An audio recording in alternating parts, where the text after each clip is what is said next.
Price the lord. ಕರ್ತನ ನಮಗೆ ಸ್ತೋತ್ರವಾಗಲಿ. ದೇವರು ನಿಮ್ಮ ಜೊತೆಯಲ್ಲಿದ್ದು ಎಲ್ಲಾ ವಿಷಯಗಳಲ್ಲೂ ನಿಮ್ಮನ್ನ ಏಳಿಗೆ ಮಾಡಿ ನಡೆಸುತ್ತಾ ಬರುತ್ತಿರುವುದಕ್ಕಾಗಿ ದೇವರಿಗೆ ಕೋಟಿ ಕೋಟಿ ಸ್ತೋತ್ರಗಳ ಸಲ್ಲಿಸುತ್ತೇನೆ. ಈ ಒಂದು ದಿವಸ ಒಂದು ವಾಕ್ಯವನ್ನು ಓದ್ಕೊಳ್ಳೋಣ. ಜ್ಞಾನೋಕ್ತಿ 8ನೇ ಅಧ್ಯಾಯ 13ನೇ ವಚನ. ಅವನ ಭಯವು ಪಾಪ ದ್ವೇಷವನ್ನು ಹುಟ್ಟಿಸುತ್ತದೆ. ಹಲ್ಲೆಲೂಯಾ. ನೋಡ್ರಿ, ಕರ್ತನ ವಾಕ್ಯ ಹೇಳ್ತಾ ಇದೆ, ದೇವರ ಭಯ ನಮ್ಮನ್ನ ಪಾಪ ಮಾಡದಂತೆ ಅದು ಕಾಪಾಡುತ್ತದೆ.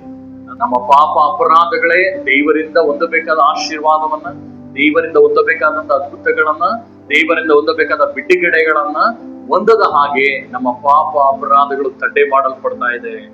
ಇವತ್ತು ಆ ಪಾಪವು ನಾವು ಮಾಡಕೂಡದು ಅಂದ್ರೆ, ಅಪರಾಧಗಳನ್ನ ಮಾಡಬಾರ್ದು ಅಂದ್ರೆ ನಾವೇನ್ ಮಾಡ್ಬೇಕಂದ್ರೆ, ನಾವು ದೇವರ ಭಯವನ್ನು ನಮ್ಮ ಒಳಗಡೆ ತುಂಬಿಕೊಳ್ಬೇಕು. ನೋಡ್ರಿ, ನಿನವೆ ಪಟ್ಟಣದಲ್ಲಿರುವಂತ ಒಂದು ಜನರ ಜೀವಿತ ನೀವು ನೋಡೋದಾದ್ರೆ, ನೋಹನ ಒಂದು ಅಧ್ಯಾಯಗಳನ್ನ ನೋಡೋದಾದ್ರೆ, ನಿನವೆ ಪಟ್ಟಣದಲ್ಲಿ ಎಲ್ಲಾ ಜನಗಳು ದೇವರ ವಿರುದ್ಧವಾಗಿ ಪಾಪ ಮಾಡ್ತಾರೆ. ಚಿಕ್ಕವರಿಂದ ಹಿಡಿದು ಅರಸನ ಸ್ಥಾನದವರೆಗೂ ಇರುವಂತವರು ಪ್ರತಿಯೊಬ್ಬರು ದೇವರ ವಿರುದ್ಧವಾಗಿ ಪಾಪ ಮಾಡ್ತಾ ಇರ್ತಾರೆ.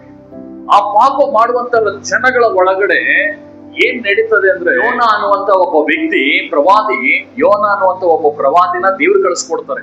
40 ದಿನ ಆದ್ಮೇಲೆ ನಿನವೆ ಪಟ್ಟಣ ಕೆಡವಲ್ಪಡ್ತದೆ ಎಂಬುದಾಗಿ. ಆಗ ಆತನು ಹೋಗಿ ಸಾರಲ್ಪಡ್ತಾನೆ. 40 ದಿನಗಳು ಆದ ನಂತರ ನಿನವೆ ಪಟ್ಟಣ ನಾಶ ಆಗ್ತದೆ ಎಂಬುದಾಗಿ. 37 ದಿನಗಳಾಯ್ತದೆ. 37ನೇ ದಿನಕ್ಕೆ ಅರಸನ ಸಮ್ಮುಖಕ್ಕೆ ಅದು ಸುದ್ದಿ ಮುಟ್ತದೆ. ಆಗ ಅರಸನಿಂದ ಹಿಡಿದು ದನ, ಕುರಿ, ಮೇಕೆ, ಎಲ್ಲಾ ಮಕ್ಕಳು ಎಲ್ಲರೂ ಸಹ 3 ದಿವಸ ಉಪವಾಸ ಆಗ್ತಾರೆ.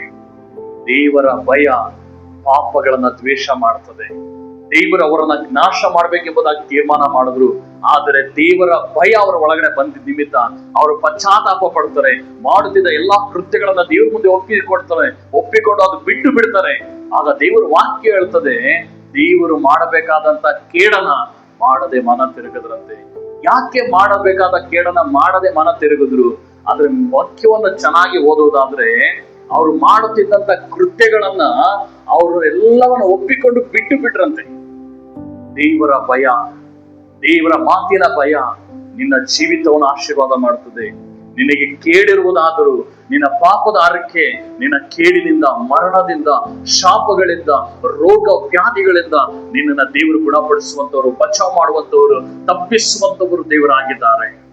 ಇಂದು ನೀನು ಒಪ್ಪಿಸಿಕೊಡುವುದಾದರೆ, ಇಂದು ದೇವರ ಭಯ ನಿನ್ನ ಒಳಗಡೆ ಬರುವುದಾದರೆ, ಇಂದು ದೇವರು ನಿನ್ನ ಜೀವಿತದಲ್ಲಿ ದೊಡ್ಡ ಅದ್ಭುತಗಳನ್ನ ಮಾಡಲಿಕ್ಕಿದ್ದಾನೆ. ಯೋಚನೆ ಮಾಡ್ರಿ, ಎಲ್ಲೆಲ್ಲಿ ಪಾಪಗಳ ಮಾಡ್ತಾ ಇದ್ದೀರಾ? ದೇವರ ಭಯ ಇಲ್ಲದೆ ಏನೆಲ್ಲ ತಪ್ಪುಗಳನ್ನ ಮಾಡ್ತಾ ಇದ್ದೀರಾ? ಯಾವ ರೀತಿ ನಡ್ಕೊಳ್ತಾ ಇದ್ದೀರಾ? ಕಪಟತನ, ಕೃತಜ್ಞತೆ ಇಲ್ಲದಲ್ಲೇ ಇರುವಂತದ್ದು, ದೇವರಿಗೆ ಅಸಹ್ಯವಾದ ಕಾರ್ಯಗಳನ್ನು ಮಾಡುವಂಥದ್ದು, ದೇವರಿಗೆ ಅವಿದ್ಯರಾಗಿ ನಡೆದುಕೊಳ್ಳುವಂಥದ್ದು, ಗರ್ವದಲ್ಲಿ ನಡೆಯುವಂಥದ್ದು, ಸಾಧಾರಣವಾಗಿ ಸುಳ್ಳುಗಳನ್ನ ಹೇಳುವಂಥದ್ದು, ಎಷ್ಟು ಪಾಪಗಳು, ಕುಡುಗುತನ, ಮಾದಕ ವಸ್ತುಗಳು, ಇದೆಲ್ಲ ದೇವರ ಭಯ ಇಲ್ಲದೆ ಮಾಡುವಂತ ಕೆಲಸ. ದೇವರ ಭಯ ಇದ್ರವೆಲ್ಲ ಮಾಡೋದಿಕ್ಕೆ ಹೋಗೋದಿಲ್ಲ ನಾವು. ದೇವರ ಭಯ ವಾಕ್ಯಗಳನ್ನ ಕೈಗೊಂಡು ನಡೆಯುವಂತೆ ಮಾಡುತ್ತದೆ, ಧರ್ಮಶಾಸ್ತ್ರದ ಮಾರ್ಗದಲ್ಲಿ ನಡೆಸ್ತದೆ. ಇಂದು ಒಪ್ಪಿಸಿಕೊಡುವುದಾದರೆ ನಿನ್ನ ಜೀವಿತವನ್ನು ದೇವರಿಂದ ಬದಲಾಯಿಸಲಿಕ್ಕಿದ್ದಾನೆ.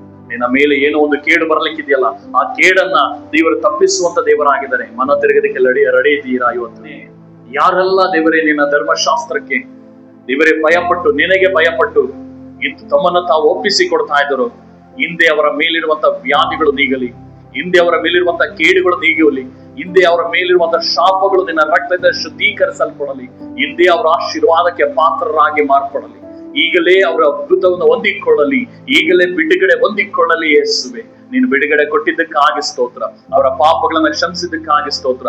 ಅವರ ತಪ್ಪುಗಳನ್ನ ನೀಗಿಸಿದ್ದಕ್ಕಾಗಿ ಸ್ತೋತ್ರ. ಅಪ್ಪ, ಯೇಸುವಿನ ನಾಮದಲ್ಲಿ ಪ್ರಾರ್ಥಿಸುತ್ತೇನೆ. ಆಮೆನ್.